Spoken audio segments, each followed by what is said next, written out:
Well, after several delays, the trial of a former Chickasaw police officer is finally underway. Bob Engel is accused of raping and sodomizing his 10-year-old stepdaughter. Fox News reporter April Douglas was in court today and has the latest. Lenise, as you mentioned, more than once this trial was delayed, but finally, to this family's relief, it is underway.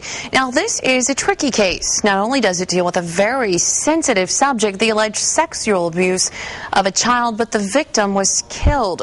Rebecca McEvoy died in a car accident in 2008. Now, that affects what evidence jurors will hear and what evidence they will not hear. During opening statements, Assistant District Attorney Ella Bird urged jurors to listen to Rebecca McEvoy to hear her testimony. But because McEvoy died 2 years ago, prosecutors called those who knew her to tell her story. Her friend and the nurse, the doctor, some of the ones that she saw. Rebecca McEvoy's best friend testified about the secret Rebecca shared with her. The state says the secret was that Rebecca was abused by her stepfather, Bob Engel. What jurors will not hear is evidence gathered by police.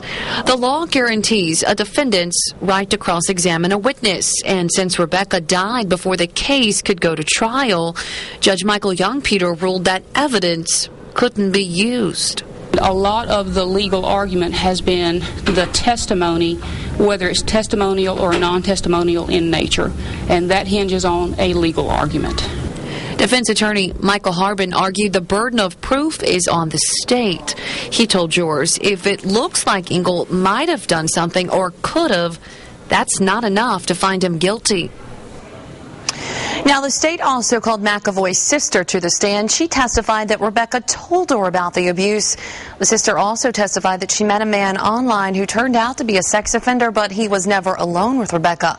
If Engel is found guilty, he could face life in prison for the rape and sodomy charge and up to 20 years in prison for the sexual abuse charge.